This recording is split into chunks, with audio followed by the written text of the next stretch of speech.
तो जय बद्री विशाल दोस्तों, स्वागत है आप सभी का आपके अपने YouTube प्लेटफॉर्म पहाड़ी पाठशाला पर। तो दोस्तों, हम कर रहे थे हिंदी के प्रैक्टिस सेट। ठीक है। और जो ये हिंदी के प्रैक्टिस सेट है, आगामी जितनी भी परीक्षाएं हैं उसके लिए थोड़ा इम्पोर्टेंट है, क्योंकि मैंने ये PYQ डाले हैं इसमें। ठीक है, सब प्रीवियस ईयर क्वेश्चन डाले हैं, आपको थोड़ा आइडिया हो जाएगा कि किस प्रकार क्वेश्चन आते हैं। हालांकि जो ये पेपर है अभी बहुत पीछे के चल रहे हैं। ठीक है। आजकल के पैटर्न के हिसाब से तो बहुत डिफरेंट पैटर्न है, लेकिन फिर भी आपको इंट्रोड्यूस होना है सवालों से कि कैसे कैसे क्वेश्चन बनते हैं पेपरों में। ठीक है। तो ज़्यादा बातें ना करते हुए चलते हैं आज टेस्ट नंबर 5 में, जिसमें पहला सवाल क्या कहता है कि निम्नलिखित में से एकाक्षरी शब्द है। ठीक है। वैसे तो आप पूछे नहीं जाते, लेकिन फिर भी आपको आइडिया होना चाहिए कि एक झटके में बोले जाएं, जो है ना, एक झटके में, एक झटके में बोले जाएं। ठीक है। तो देखो, इनमें से एक झटके में क्या बोला जा रहा है? श्वास बोला जा रहा है। ठीक है। तो श्वास क्या है इसमें? एकाक्षरी शब्द है।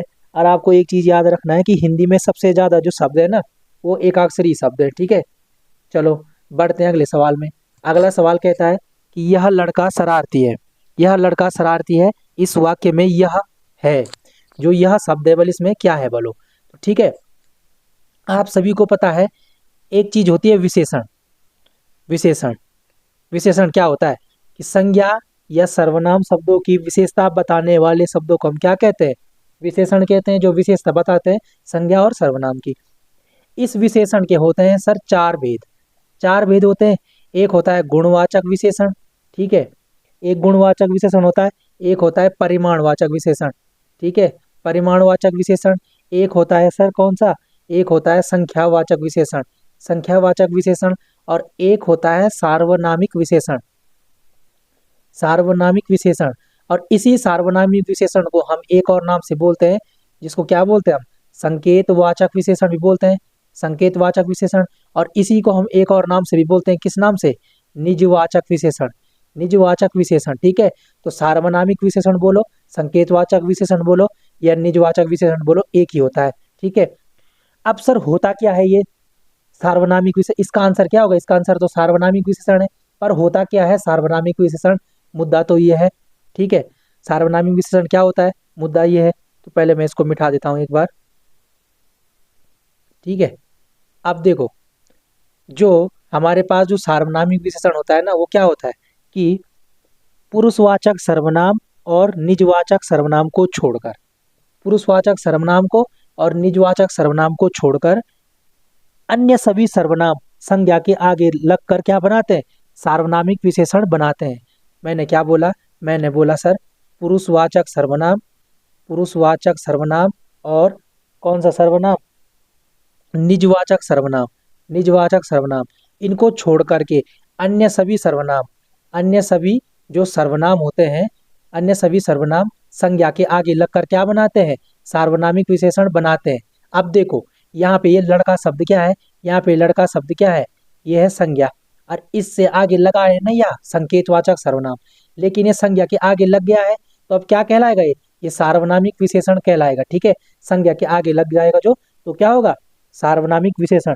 जैसे मैं बोलूंगा वह गाय सुंदर है, वह गाय सुंदर है, वह गाय सुंदर है। देखो, गाय शब्द यहाँ पे जातिवाचक संज्ञा है, और इससे पहले वह शब्द है संकेतवाचक विशेषण है। क्या हो, सॉरी, संकेतवाचक सर्वनाम है। ठीक है। तो क्या होगा ये? अब संज्ञा से पहले आ गए तो क्या बन जाएगा? ये सार्वनामिक विशेषण बन जाएगा। ठीक है। इसकी डिटेलिंग जब हम हिंदी पढ़ेंगे उस टाइम करेंगे। ठीक है। अब बढ़ते हैं अगले सवाल में। अगला सवाल कहता है कि अस्तबल की बला बंदर के सिर लोकोक्ति का सही अर्थ है। ठीक है। तो इसका अर्थ हो जाएगा कि किसी का दोष किसी और पर मट जाना, मतलब गलती कोई और करे और सजा कोई और भुगते। ठीक है। अस्तबल की बला बंदर के सिर। ठीक है। तो ये आपको याद रखने मुहावरे लोकोक्ति। ठीक है। बढ़ते हैं अगले सवाल में। अगला सवाल कहता है कि निम्नलिखित में से देशज शब्द है। सर देशज शब्द क्या होते हैं? कि वे शब्द जिन शब्दों की उत्पत्ति का पता नहीं चलता, उन्हें देशज शब्द कहते हैं। ठीक है। जो ये देशज शब्द होते हैं, ये अलग अलग क्षेत्रीय प्रभाव के कारण परिस्थिति एवं आवश्यकता अनुसार बनकर स्वतः क्या आ जाते हैं? प्रचलन में आ जाते हैं। ठीक है। इनकी उत्पत्ति का पता नहीं चलता है। तो इस वाले सवाल में जो देशज शब्द है वो क्या है? वो होगा जोधा। अब मैंने ये पहले भी करा रखा है आपको, ठीक है। जो झोला है, देखो आपको दो चार और भी याद रखना है। एक तो झाड़ू, झाड़ू भी क्या है, देसा शब्द है। पगड़ी, पगड़ी भी देसा शब्द है, ठीक है। झोला तो मैंने बता ही दिया। एक होता है तेंदुआ, इंपॉर्टेंट है भाई तेंदुआ, ठीक है। तेंदुआ, तेंदुआ भी क्या है, देसा शब्द है। सर चिड़िया, चिड़िया भी क्या है, इंपॉर्टेंट शब्द है। इन शब्दों की क्या है, उत्पत्ति का पता नहीं चलता। लोटा, लोटा भी क्या है, देशज शब्द है। एक है खिड़की, खिड़की भी क्या है, खिड़की भी देशज शब्द है। तो ठीक है, इसका आंसर क्या हो जाएगा, झोला। और इनको भी याद कर लेना, झाड़ू, पगड़ी, तेंदुआ, चिड़िया, लोटा, खिड़की, क्या है सब ये देशज शब्द हैं, ठीक है। अब सर बढ़ते हैं अगले सवाल में। अगला सवाल कहता है प्रविशेषण। निम्नलिखित में से प्रविशेषण शब्द है। आपको छांटने चार ऑप्शन दिए हैं, इनमें से बताना है कौन प्रविशेषण शब्द का उदाहरण है। सबसे पहले तो प्रविशेषण होता क्या है भाई, तो क्या होता है कि जो शब्द विशेषण की भी विशेषता बताते हैं उसको क्या बोलते हैं, प्रविशेषण बोलते हैं। मैं लिख देता हूं यहाँ पे, जो शब्द, जो शब्द विशेषण, जो शब्द विशेषण की विशेषता बताते हैं, ये विशेषण की भी विशेषता बताते हैं, विशेषता बताते हैं, ठीक है। उसे क्या कहते हैं हम, उसे हम क्या कहते हैं, उसे हम प्रविशेषण कहते हैं, प्रविशेषण, ठीक है। अब सर एक भाषा वैज्ञानिक हुए जिनका नाम क्या है, जिनका नाम है पंडित कामता प्रसाद गुरु, कामता प्रसाद गुरु। कामता प्रसाद गुरु ने प्रविशेषण को पता किस नाम से बोला, इन्होंने बोला प्रविशेषण को, बल क्या बोला इन्होंने, अंतर विशेषण, अंतर विशेषण। प्रविशेषण को क्या बोला, अंतर विशेषण। तो प्रविशेषण को अंतर विशेषण किसने बोला, कामता प्रसाद गुरु ने। इन्हीं कामता प्रसाद गुरु ने हिंदी में विराम चिन्हों की संख्या कितनी बताई थी, 20 बताई थी ना, ठीक है। ये बात आपको याद रखनी है। अब सर कैसे, इसको अगर हम देखें इन ऑप्शन में तो कौन सा है प्रविशेषण शब्द, तो देखो जैसे मैं बोलूं एक, इसको मैं वाक्य में प्रयोग करता हूँ कैसे, जैसे मैं क्या बोलूं, मैं बोलूं सीता, सीता अत्यंत, सीता अत्यंत सुंदर है, सीता अत्यंत सुंदर है। अब ये शब्द है सर, देखो जो सुंदर शब्द है ना यहाँ पे, सुंदर शब्द वो क्या है, सुंदर शब्द है गुणवाचक विशेषण, गुणवाचक है ना, गुणवाचक विशेषण। विशेषण तो क्या है, गुणवाचक। लेकिन सुंदर भी कैसी है, अत्यंत सुंदर, अत्यंत सुंदर मतलब विशेषण की भी विशेषता बता रहा है ना कि अत्यंत सुंदर है, इसलिए अत्यंत क्या है इसमें, प्रविशेषण शब्द है, ठीक है, अत्यंत शब्द। एक उदाहरण और देख लो, जैसे मैं बोलूं, मैं क्या बोलूं, मैं बोलूं सर हाँ राम, जैसे मैं बोलूं सर यहाँ पे कि राम, राम बहुत, राम बहुत तेज दौड़ता है, राम बहुत तेज दौड़ता है, राम बहुत तेज दौड़ता है। देखो दौड़ना यहाँ पे क्या हुई, दौड़ना तो यहाँ पे क्रिया हुई ना, ठीक है। और कैसे दौड़ता है, तेज दौड़ता है, ये विशेषण है ना, उसका गुण है इसका कि तेज दौड़ता है। लेकिन तेज में भी कैसे दौड़ता है, बहुत तेज दौड़ता है। तो बहुत क्या होगा यहाँ पे, ये होगा सर आपका कौन सा विशेषण, प्रविशेषण, ठीक है। तो आई होप कि आपको आ गया होगा। और पांचवे का आंसर क्या होगा, अत्यंत, ठीक है। पांचवे का आंसर क्या है, अत्यंत, ठीक है। तो बढ़ते हैं अगले सवाल में। अगला सवाल क्या कहता है, देखो महादेव वर्मा से हर बार क्वेश्चन बनता है, ये चीजें आपको ध्यान रखनी है। अगला सवाल कहता है कि भक्तिन महादेवी वर्मा की किस विधा की रचना है। तो ये पीवाईक्यू पूरा याद रखना है आपको, संस्मरणात्मक रेखा चित्र, ठीक है, ठीक है। अब देखो यहाँ से जो भक्तिन से एक पुलिस के पेपर में क्वेश्चन आया था कि जो भक्तिन वो था रचना है, इसमें जो मेन कैरेक्टर थी ना भक्तिन, उसका नाम क्या था, उसका नाम क्या था, लक्ष्मीन। ऐसे ही नाम से आया था ना, लक्ष्मीन, ये आया था, ठीक है। तो ये तो पेपर में आ चुका है। आपको पता है कि महादेवी वर्मा का जो जन्म हुआ था, जन्म कब हुआ था, 26 मार्च, 26 मार्च 1907 को जन्म से भी इनके सवाल आ चुका है, ठीक है।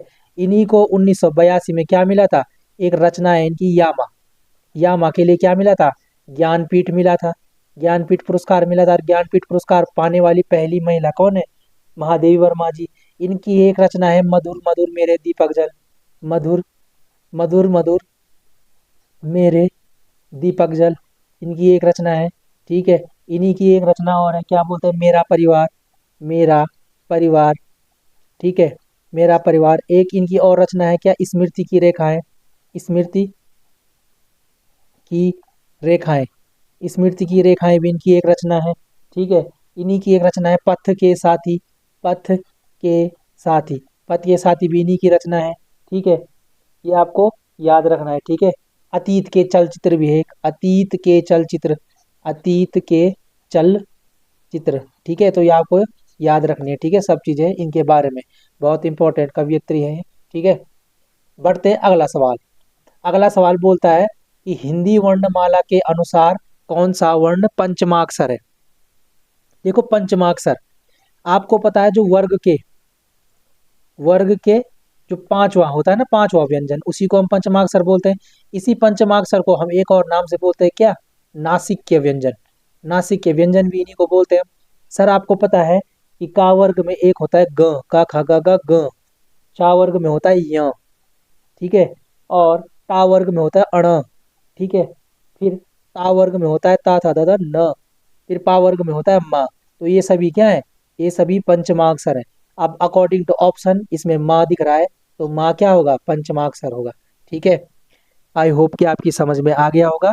तो इसका आंसर क्या होगा, म। और इनकी संख्या कितनी है, 5 है। और ये क्या है, इनको नासिक के व्यंजन के नाम से भी जानते हैं। ठीक है, बढ़ते हैं सर अगले सवाल में। तो अगला सवाल क्या बोलता है कि जो संसद शब्द है, संसद शब्द, उसमें बल कौन सी संज्ञा है। तो सर संसद शब्द में है हमारी कौन सी संज्ञा, समूहवाचक संज्ञा। ठीक है, अब सर क्या होती है ये समूहवाचक संज्ञा। तो जिन संज्ञा शब्दों में किसी व्यक्ति अथवा वस्तु के समूह या समुदाय का बोध होता है, उसे हम समूहवाचक संज्ञा कहते हैं। मतलब ग्रुप दिखता है जिसमें, जैसे आपको पता है सेना, सेना एक आदमी की है क्या, नहीं। पुलिस, पुलिस हो गया। कक्षा, कक्षा केवल एक बालक की है क्या, समूहवाचक संज्ञा। जैसे भीड़, भीड़ भी क्या है, समूहवाचक संज्ञा है।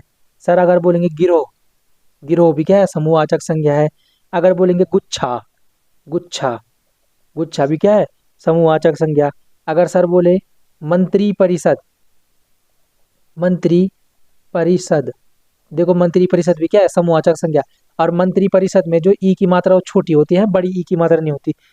जैसे हम क्या बोले कुंज, कुंज भी क्या है, समूहवाचक संज्ञा है। ठीक है, तो आपको ये चीजें याद रखनी है। बढ़ते हैं अगले सवाल में। अगला सवाल क्या कहता है कि निम्नलिखित में से आगत शब्द है, आगत शब्द है। अब देखो आगत शब्द क्या होता है, आगत शब्द का मतलब होता है आया हुआ, आया हुआ। ठीक है, और कहाँ से आया हुआ, विदेशी भाषा से आया हुआ। तो विदेशी भाषा से आया हुआ ना कोई।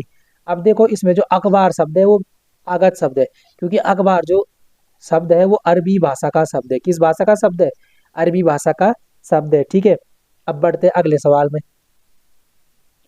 अगला सवाल बोलता है कि निम्नलिखित में से शेखर जोशी की रचना है, शेखर जोशी की रचना। तो शेखर जोशी की जो रचना है इसमें कोसी का घटवार है, कोसी का घटवार।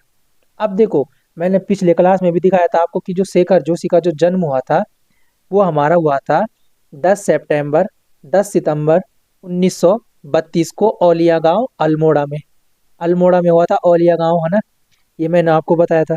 एक इनकी फेमस रचना है दाज्यू, दाज्यू इनकी रचना है, जिसमें चिल्ड्रन फिल्म सोसाइटी ने क्या बनाई, एक बाल फिल्म बनाई थी।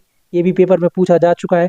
इन्हीं की एक रचना है गलता लोहा, गलता, गलता लोहा, गलता लोहा भी इनकी एक रचना है। इन्हीं की एक रचना है हलवाहा, हलवाहा, हलवाहा भी इनकी एक रचना है। इन्हीं की एक रचना है सात के लोग, सात के लोग, सात के लोग भी इन्हीं की रचना है। इन्हीं की एक रचना है एक पेड़ की याद, एक पेड़ की याद, अभी इतनी याद आ रही है। अच्छा अच्छा, एक और भी है शायद, इनकी क्या नाम है उसका, हाँ, नौरंगी बीमार है, नौरंगी, नौरंगी बीमार है। ठीक है, तो नौरंगी बीमार है भी इनकी एक रचना है। और जो कोसी का घटवार है इसका आंसर हो जाएगा। बढ़ते हैं अगले सवाल में। अगला सवाल बोलता है देखो अर्थ के आधार पर वाक्य के कितने भेद होते हैं। तो सुना होगा आपने कि अर्थ के आधार पर वाक्य के कितने भेद होते हैं, 8 भेद होते हैं। यहीं पर अगर आता कि रचना के आधार पर, तो रचना के आधार पर 3 होते हैं, वही सरल, संयुक्त, मिश्र। और अर्थ के आधार पर कौन कौन से होते हैं, वही निषेधात्मक, प्रश्नवाचक, इच्छावाचक, आज्ञावाचक, है ना, विधिवाचक, ये आपको याद होंगे। तो अर्थ के आधार पर कितने होते हैं, 8 प्रकार के होते हैं, और रचना के आधार पर 3 होते हैं। ठीक है, बढ़ते हैं अगले सवाल में। अगला सवाल कहते हैं कि डिंगल पिंगल का संबंध किससे है। तो डिंगल पिंगल का संबंध है राजस्थान से, ठीक है। और राजस्थानी भाषा से भी एक मीराबाई का संबंध भी था ना, तो ये चीज आपको याद रखनी है कि डिंगल पिंगल का संबंध किससे है, राजस्थान से। अच्छा, अगला सवाल कहता है कि सीलबंद शब्द, सीलबंद शब्द है, तो सीलबंद शब्द है क्या, संकर शब्द, ठीक है। अब क्या होता है संकर शब्द, संकर शब्द होते हैं कि दो भाषाओं के योग से बने शब्द, दो अलग अलग भाषाओं के, दो अलग भाषाओं से बने शब्द, बने शब्द। देखो, इसमें अलग अलग शब्द ना, एक सील है प्लस एक बंद है। सील आपको पता है किस भाषा का है, सील है हाँ अंग्रेजी भाषा का शब्द है। और बंद आपको पता है, बंद खाए भी होंगे आपने, तो बंद है फारसी भाषा का शब्द। बंद किस भाषा का शब्द है, फारसी भाषा का, ठीक है। देखो पुलिस के पेपर में आया था रेलगाड़ी, आया था ना रेलगाड़ी, रेलगाड़ी, तो रेल तो अंग्रेजी भाषा का है, और गाड़ी हिंदी भाषा का है ना। ये चीज आपको ध्यान रखनी है। अगला सवाल कहता है कि निम्नलिखित में से कौन सा संधि विच्छेद व्यंजन संधि से संबंधित नहीं है। तो आपको पता है कि जगत प्लस नाथ होता है जगन्नाथ, क्या होता है, ये होता है ज ग आधा न जगन्नाथ, है ना। ये भी क्या है, ये व्यंजन संधि का उदाहरण है। सम प्लस सार होता है संसार, संसार ये भी क्या है, संसार ये भी क्या है, व्यंजन संधि का उदाहरण है। तत्त प्लस लीन होता है तल्लीन, तल्लीन ये भी क्या है, व्यंजन संधि का उदाहरण है। जो निहि, देखो इसमें विसर्ग लगा है, निहि प्लस संदेह क्या होता है, ये होता है निसंदेह, नि आधा सा पूरा सा और निसंदेह। तो निसंदेह क्या होता है, ये व्यंजन संधि का उदाहरण नहीं है, किस संधि का उदाहरण है, ये विसर्ग संधि का उदाहरण है, विसर्ग संधि का, ठीक है। तो ये चीजें आपको ध्यान रखनी है। बढ़ते हैं अगले सवाल में। अगला सवाल कहता है कि निम्नलिखित में से स्त्रीलिंग शब्द है, ठीक है। देखो आज्ञा, आज्ञा दी, आज्ञा मिली, मिली है ना, इकारांत शब्द है, तो क्या है आज्ञा। कभी आपने सुना है कि आज्ञा मिला, ऐसे नहीं बोलते ना, क्या बोलते हैं आज्ञा मिली या आज्ञा दी, तो क्या होता है ये स्त्रीलिंग शब्द है आज्ञा, ठीक है। बढ़ते हैं अगले सवाल में। अगला सवाल कहता है कि अंगुली शब्द का तद्भव रूप, तो अंगुली शब्द का तद्भव होगा उंगली, ठीक है। ऑप्शन ए इसका क्या हो जाएगा, करेक्ट आंसर हो जाएगा। अगला सवाल कहता है कि परिणामवाचक या परिमाणवाचक, ठीक है, परिमाणवाचक भेद है, किसका भेद है ये, सर ये भेद है आपका किसका, विशेषण का। मैंने आपको बताया था कि विशेषण के कितने भेद होते हैं, चार भेद होते हैं, ठीक है। एक तो गुणवाचक होता है, ठीक है, एक क्या होता है, एक आपका संख्यावाचक होता है, एक वही पीछे बताया तो जो सार्वनामिक विशेषण होता है, ठीक है, और एक यही होता है परिमाणवाचक, है ना, ठीक है। बढ़ते हैं अगले सवाल में। अगला सवाल कहता है कि अयोगवाह वर्णों का प्रयोग होता है, तो जो अयोगवाह वर्णों का प्रयोग होता है वो होता है अनुस्वार और अनुनासिक के रूप में, अनुसार और अनुनासिक के रूप में होता है अयोगवाह का प्रयोग, ठीक है। और जो अयोगवाह होते हैं वो कितने होते हैं, दो होते हैं, एक तो क्या होता है अंग और एक होता है आहा। इस आहा को बोलते हैं हम क्या, विसर्ग, और इस अंग को क्यों बोलते हैं हम, इसको बोलते हैं हम अनुस्वार, ठीक है। तो ये बातें आपको ध्यान रखनी है, ठीक है। बढ़ते हैं अगले सवाल में। अगला सवाल कहता है कि अन्वय का अर्थ क्या है, तो अन्वय का अर्थ होता है व्याकरण की अनुरूपता, व्याकरण की अनुरूपता क्या होता है, अन्वय का अर्थ होता है, ठीक है। और अन्वय शब्द में कौन सी संधि है, तो आपका आंसर होगा यण संधि, बार बार पेपरों में पूछा जाता है। अगला सवाल कहता है और लास्ट सवाल है कि कौन सा शब्द सरस्वती का पर्यायवाची नहीं है, सरस्वती का पर्यायवाची नहीं है। तो देखो वाणी भी होता है, वीणा पाणी भी होता है, शारदा भी होता है, ठीक है। आपको पता है वो एक क्या बोलते हैं इसको, ज्ञानदा, ज्ञानदा, ज्ञानदा भी होता है। एक होता है हंस वाहिनी, हंस वाहिनी, हंस वाहिनी भी सरस्वती का पर्यायवाची होता है। एक होता है भारती, भारती भी किसका पर्यायवाची है, सरस्वती का। जो कमला शब्द है ये किसका पर्यायवाची है, ये है सर लक्ष्मी का पर्यायवाची, ठीक है, लक्ष्मी का पर्यायवाची, ठीक है दोस्तों। तो आज यही थे क्वेश्चन। आई होप कि आपको आए होंगे पसंद, पसंद तो क्या आए होंगे, आपने मतलब पहले भी देखे होंगे लेकिन रिवीजन हो गया होगा, और थोड़ा एक आइडिया लग जाता है कि पेपर में कैसे क्वेश्चन पूछे जाते हैं, क्या क्या हमें पढ़ना है, ठीक है।